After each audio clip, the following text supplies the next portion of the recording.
چلے اب میں تھوڑا سا آسان کر کے کچھ اصول ہے ان کو جاری کر کے 5 منٹ لگیں گے یہی واقعے کو سمجھاتا ہوں. پرابلم صرف یہ ہو گیا, ایک اصول اپنے ذہن میں رکھیں. اصول یہ ہے جو میں نے شروع میں ہم نے پڑھا تھا, ایک حکم ہوتا ہے مطلق, ایک ہوتا ہے مقید. یعنی کئی جگہوں پر اللہ تعالیٰ نے کوئی بات ہے اس کو قید کے ساتھ ذکر کیا ہوتا ہے. اگر کسی ایک ٹاپک پر کسی ایک جگہ پر اللہ نے قید لگا دی تو اس ٹاپک کو ہر مقام کے اوپر اسی قید کے ساتھ ہم نے ملحوظ رکھنا ہے. یہ جب اصول ہم پڑھ رہے تھے آپ کو یاد ہوگا میں نے لفظ ذکر کیا تھا کہ قرآن پاک قرآن فہمی میں یا تفاسیر کے اندر یہ غلطیاں ہوتی ہیں, اور بہت بڑا ریشو ہے ایسی غلطیاں ہونے کا کہ جہاں پر بات مقید چل رہی ہوگی ہم اس کو اس قید سے ہٹ کر دیکھنا شروع کر دیں. قرآن پاک کو ربط میں دیکھا جائے گا. آسان سی اس کی مثال ہم نے اصول پڑھتے ہوئے بھی بتائی تھی, ابھی دوبارہ بتا دیتا ہوں. جیسے دیکھیے گا نماز ہے, قرآن پاک میں کو 500-600 مقامات کے اوپر ذکر ہے نماز قائم کرو. صرف ایک مقام پر اللہ نے ذکر کیا کہ نماز قائم کرنے سے پہلے وضو بھی کرنا ہے.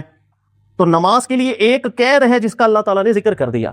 اب غور کیجئے گا, ایک مقام پر صرف اللہ نے وضو کی قید لگائی ہے, اس کے علاوہ پورے قرآن پاک کے اندر بار بار نماز کا ذکر آئے گا لیکن اس کے ساتھ ہر دفعہ وضو کا ذکر نہیں آ رہا.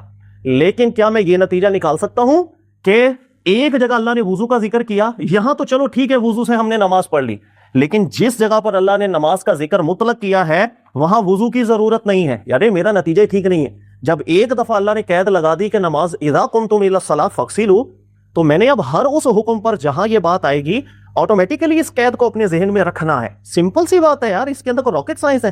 کسی حکم کو اللہ جب قید کے ساتھ ذکر کریں گے اس قید کو ملحوظ ہر اس مقام پہ رکھا جائے گا جب بھی یہی ایگزیکٹ ٹاپک ریپیٹ ہو رہا ہوگا, سیم چیز ریپیٹ ہو رہی ہوگی. دنیاوی مثال سے دوبارہ یہ چیز سمجھے, میں نے آپ کو بولا کہ بھائی 11 بجے آج میری دعوت تھی, میں نے بریانی کھائی اور بریانی کے علاوہ میں دعوت میں کچھ بھی نہیں کھاتا.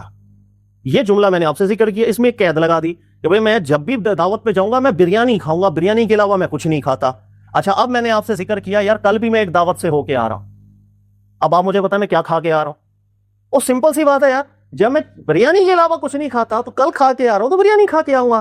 ایک دفعہ ایک قید کو ایک پرٹیکولر ٹاپک میں ذکر کرنا انف ہوتا ہے, بار بار ریپیٹیشن نہیں کی جاتی.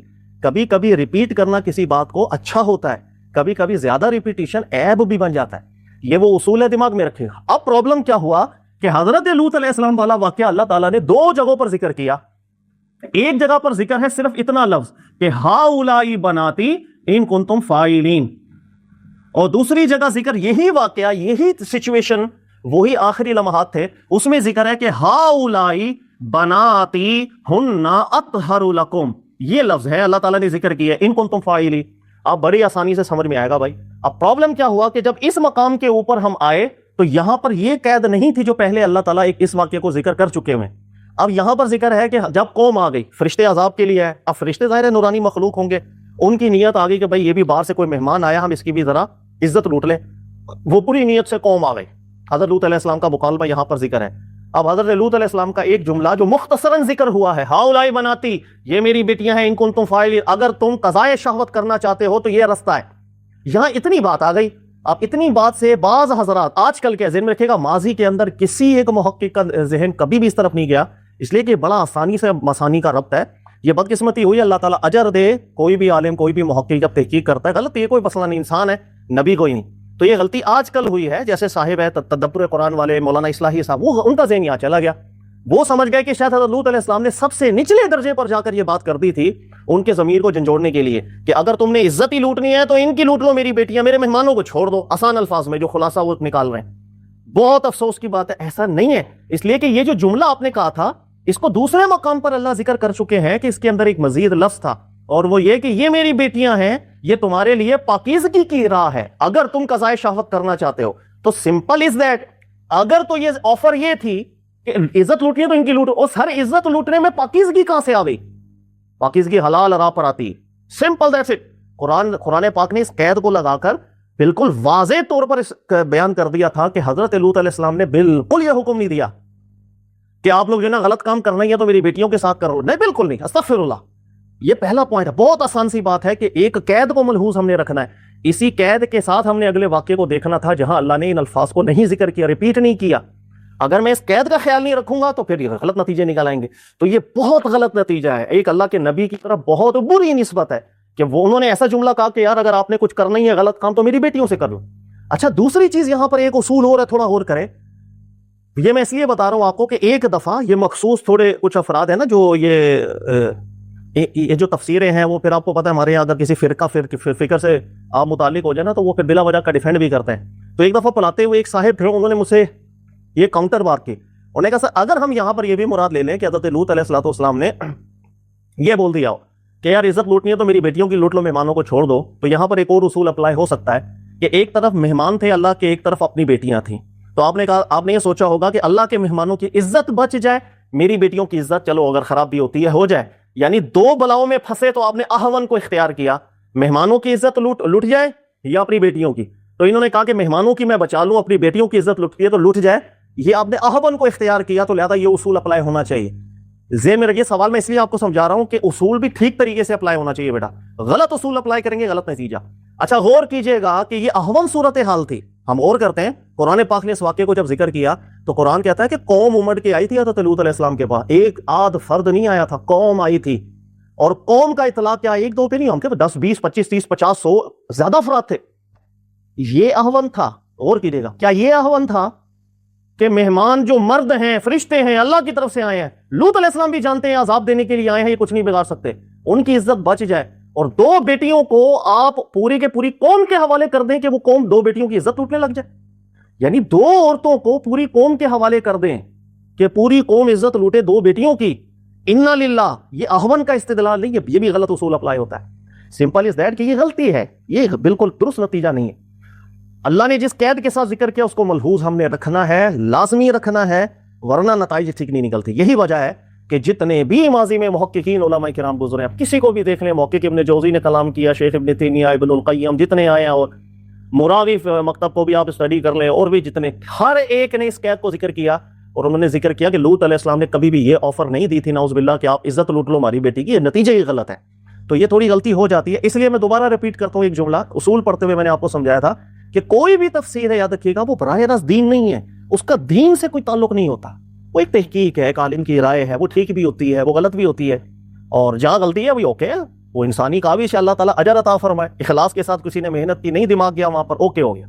ایک چیز میں آپ کو ضمن سمجھا دوں, دلالت النص کا استدلال کچھ حسن بھائی جو شروع میں آئے تھے انہوں نے بھی کچھ بتائے تھے, آپ کو یاد ہوگا, تو وہ بھی اپنے ذہن میں رکھیے گا. ایک دلالت النص میں آپ کو بتاتا ہوں زبردست قسم کا. اللہ تعالیٰ نے حضرت قوم لوط علیہ السلام کے واقعے کے اندر ذکر کیا کہ وہ مردانہ ہم جنس پرستی میں ملوث تھے, اور اسی کو بار بار ذکر کیا, وَتَذَرُونَ مَا خَلَقَكُم مِّنْ أَزْوَاجِكُم, کہ تم لوگ أَتَأْتُونَ الذُّكْرَانَ مِنَ الْعَالَمِينَ, تم لوگ مردوں کے پاس جاتے ہو قضاء شہوت کے لیے, اور اللہ تعالیٰ نے جو فطری راہ تمہارے لیے بنائی ہے حلال ذرائع کے لیے مونس کی, تم اس کو چھوڑ دیتے ہو. تو یہ مردانہ ہم جنس پرستی کے اندر تھے اور فساد کے طور پر تھے. یہ بھی جب واقعہ پڑھیں گے ہم بتائیں گے کہ فساد یعنی وہ ایک ضد کے اوپر آ کر کے انہوں نے سب کام کرنا تھا. اچھا اب غور کیجئے گا کہ اگر دلالت النص کا استدلال ٹھیک نہ ہو تو خواتین زنانہ ہم جنس پرستی حرام ہے. پورے قرآن پاک کے اندر ایک نص موجود نہیں. آپ میں سے کوئی بتا سکتا ہے کہ پورے قرآن پاک کے اندر کوئی ایک نص موجود ہو کہ زنانہ ہم جنس پرستی وہ منع ہے؟ زیادہ سے زیادہ اللہ تعالیٰ نے جس چیز کو منع کیا وہ مردانہ ہم جنس پرستی کو منع کیا قوم لوط کے زمرے کے اندر. زنانہ ہم جنس پرستی کیونکہ الگ ہوتی ہے نا, زنانہ ہم جنس پرستی الگ ہے, مردانہ ہم جنس پرستی الگ ہے. تو اگر دلالت النص کا استدلال نہ ہو تو دیکھیے گا کہ لوگ بڑے آرام سے گمراہ بھی کر دیتے ہیں. یہی وجہ ہے کہ آج کل ایسی تحقیقات ایسے بیان کرنی نہیں چاہیے, کیونکہ کئی لوگ ہوتے ہیں نا ذرا وہ پروفیسر ٹائپ والے جن کا دین سے لینا دینا کچھ نہیں ہوتا, انہوں نے بس ایک نیا شوشہ چھوڑنا ہوتا ہے. ایسے لوگ ہوتے ہیں جن کی نیت بھی اچھی نہیں ہوتی ہے. تو ایسے کئی مقالے آپ کو مل جائیں گے کہ جس کے اندر وہ ذکر کرتے ہیں قرآن پاک نے صرف مردانہ جنس پر ہم جنس پرستی بھی ممانعت کی ہے, زنانہ کی نہیں کی, لہذا پورے قرآن میں ایسی کوئی نص موجود نہیں. یہ بالکل غلط استدلال ہے. ارے اللہ نے جب مردانہ ہم جنس پرستی منع کی تو زنانہ ہم جنس پرستی اس کے بالکل مساوی درجہ ہے, تسویہ درجہ ہے, ایک چیز ہے, سیم چیز ہے. دلالت النص کا استدلال بنتا ہے. قرآن پاک عاقلوں سے کلام کر رہا ہے, تدبر کرنے والوں سے کلام کر رہا ہے. ہم اپنے روزمرہ کی زندگی میں دلالت النص کے استدلالات کر رہے ہوتے ہیں. جیسے میں نے بڑی دنیاوی مثالوں سے سمجھایا تھا کہ اگر کسی کا ابو سگریٹ پینے سے منع کر دے تو چس پینا بدرجہ اولا, بچہ خود سمجھ جائے گا بھائی وہ چس بھی پینے نہیں دے گا, ابو سے شراب بھی پینے نہیں دے گا. تو ہم عام بول چال کے اندر مسلم, کافر, پڑھا لکھا, ان پڑھ دلالت النص کے استدلالات کرتا ہے. تو اسی طریقے سے قرآن پاک نے بھی کلام کیا. وہ کئی جگہ پر عبادت کی بات کرے گا, دلالت خود سمجھنی پڑتی, بدرجہ اولا چیزیں خود سمجھنی پڑتی ہیں. ٹھیک ہے جی, تو یہ ہے جو مختصراً میں نے سمجھایا, تو اس کو ذہن میں رکھیے گا. اچھی کاوش کی, اللہ تعالیٰ سب کو اجر عطا فرمائے. اب ایک اور ہوم ورک پہلے لے لیں, پھر ہم انشاءاللہ اپنا سلسلہ آگے شروع کرتے ہیں. اب آپ کو تھوڑا سا میں مشکل ہوم ورک دینے جا رہا ہوں. اور کر لیں گے آپ، مجھے امید ہے اللہ کی ذات سے کہ غور و فکر کریں گے، کہیں نہ کہیں اللہ تعالیٰ خود ہی دل میں ڈالتا ہے بات، ہم نکل ہی آتے ہیں۔ ابھی ہم سورہ بقرہ ہم نے شروع کی ہوئی ہے نا، اب یہاں پر اتمام حجت کی کچھ شرائط ہیں، وہ ہم نے پچھلی دفعہ ڈیٹیل سے ذکر کیا، اور میں نے آپ کو کہا تھا قرآن پاک کا ایک بہت بڑا حصہ ہمارا آٹومیٹیکلی حل ہوگا جیسے جیسے ہم آگے جائیں گے۔ جب اقوام کا ذکر آئے گا جس پر اللہ نے عذاب کیا، یا بنی اسرائیل پر زوال آیا، یا دیگر قوموں پر، ان تینوں کے قواعد میں نے آپ کو بتا دی، اسی کے اوپر اپلائی ہوتا چلا جائے گا ہر معاملہ، تو سمجھنا آسان ہوگا۔ لیکن اسی سورہ بقرہ کے اندر ایک واقعہ آ رہا ہے، اور واقعہ یہ ہے وَإِذْ قَالَ رَبُّكَ لِلْمَلَائِكَةِ إِنِّي جَاعِلٌ فِي الْأَرْضِ خلیفہ، جب اللہ تعالیٰ نے فرشتوں سے، ملائکہ سے فرمایا تھا کہ ہم زمین میں خلیفہ بنانے والے ہیں، قَالُوا أَتَجْعَلُ فِيهَا مَن يُفْسِدُ فِيهَا وَيَسْفِكُ الدِّمَاءَ، یہ واقعہ آپ نے پڑھا ہوگا، وَنَحْنُ نُسَبِّحُ بِحَمْدِكَ وَنُقَدِّسُ لَكَ قَالَ إِنِّي أَعْلَمُ مَا لَا تَعْلَمُونَ وَعَلَّمَ آدَمَ الْأَسْمَاءَ كُلَّهَا ثُمَّ عَرَضَهُمْ عَلَى الْمَلَائِكَةِ فَقَالَ أَنبِئُونِي بِأَسْمَاءِ هَؤُلَاءِ إِن كُنتُمْ صَادِقِينَ قالوا سبحانك لا علم لنا الا ما علمتنا انك انت العليم الحكيم قال يا آدم انبئهم باسمائهم فلما انبأهم باسمائهم قال الم اقل لكم اني اعلم غيب السماوات والارض واعلم ما تبدون وما كنتم تكتمون واذ قلنا للملائكه اسجدوا لآدم فسجدوا الا ابلیس ابى واستكبر وكان من الكافرين، یہاں تک ٹھیک ہے۔ یہ 7-8 آیتیں بنتی ہیں، یہ چوتھا رکوع شروع ہو رہا ہے۔ اچھا، حضرت آدم علیہ السلام والا واقعہ قرآن پاک میں 3 سے 4 مقامات پر ہے، وہ سب کے سب جگہوں کے اوپر آپ نے نظر لگانی ہے جو اچھا اب اس کے اندر 50 مسائل ہیں، ٹھیک ہے، لیکن جو پرٹیکولر کوسچنز میں آپ کو دے رہا ہوں اس کو آپ نے حل کرنا ہے، اس لیے کہ وہ مین کوسچنز ہے، اس کے بغیر یہ سمجھ ہی نہیں آئے گا یہ واقعہ ہوا کیا، ٹھیک ہے۔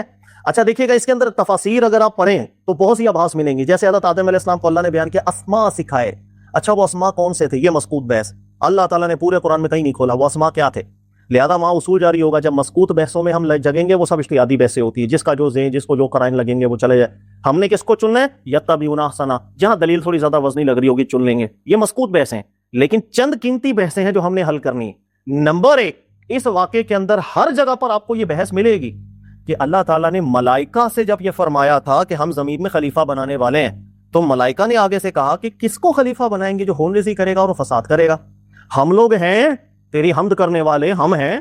آسان الفاظ میں بہت سے مفسرین کا رجحان یہاں یہ جائے گا کہ فرشتے ایکچولی یہ کہنا چاہ رہے ہیں خلافت کے حقدار ہم ہیں، یہ فسادی لوگ تھوڑی ہوں گے۔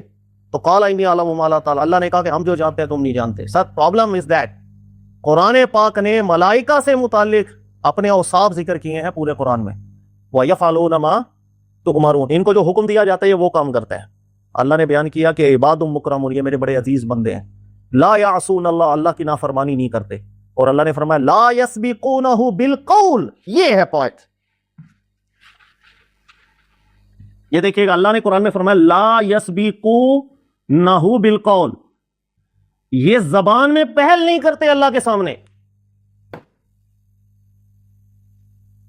فرشتے زبان سے پہل نہیں کرتے اللہ کے سامنے، اوکے اچھا فرشتے پہل نہیں کرتے، اب یہ جملہ دماغ میں بٹھائیے گا۔ اب اس واقعے کی طرف دوبارہ ہے، اللہ بیان کر رہے ہیں کہ ہم نے فرشتوں سے جب فرمایا تھا کہ ہم زمین میں خلیفہ بنانے والے ہیں، اللہ مشورہ نہیں لے رہے تھے بھائی، اللہ نے ایک اپنی ذکر کیا تھا کہ ہم یہ کرنے جا رہے ہیں، کیونکہ اللہ نے قرآن میں یہ تو نہیں کہا نا مشورہ لے رہے ہیں کہ ہم یہ کام کریں، اللہ نے فیصلہ کیا انی جاعل فی الارض خلیفہ، ہم یہ کام کرنے جا رہے ہیں۔ فرشتوں نے پہل کر کیسے دی؟ اللہ تو زمین میں فسادی کو خلیفہ بنائے گا، ہم ہیں نا، ہمیں ملنی چاہیے تھی خلافت، زبان سے پہل کیسے کر رہے ہیں فرشتے؟ دوسری جگہ اللہ کہہ رہے ہیں کہ فرشتے پہل نہیں کر رہے ہیں، اس چیز کو آپ نے حل کرنا ہے، آسان ہے، مشکل نہیں ہے، آپ صرف جہاں 2-3 مقامات ہیں جیسے سورۃ طٰہٰ کے اندر بھی یہ واقعہ ہے، آراف میں اور یہاں پر، آپ یہ 2-3 واقعات اپنے سامنے رکھ لیں، تسلی سے پڑھیے گا، آپ کے سامنے منکشف ہو جائے گا کہ ہم کیا غلطی کر رہے ہیں، اور یہاں پر اوکے ہو گیا، یہ آپ لوگوں نے حل کرنا ہے۔ یہ تھوڑا سا مشکل ہے ابھی، لیکن مجھے رب پہ امید ہے کہ انشاءاللہ تعالیٰ آپ جیسے ہی ربط بنائیں گے وہ چیز آپ کے دماغ میں آ جائے گی، ٹھیک ہے۔ اچھا باقی پھر یہ واقعہ ہم اگلی دفعہ کریں گے، اس کے اندر بہت سے علمی نکات ہیں، اس کو بھی ہم انشاءاللہ تعالیٰ بتائیں گے آپ کو۔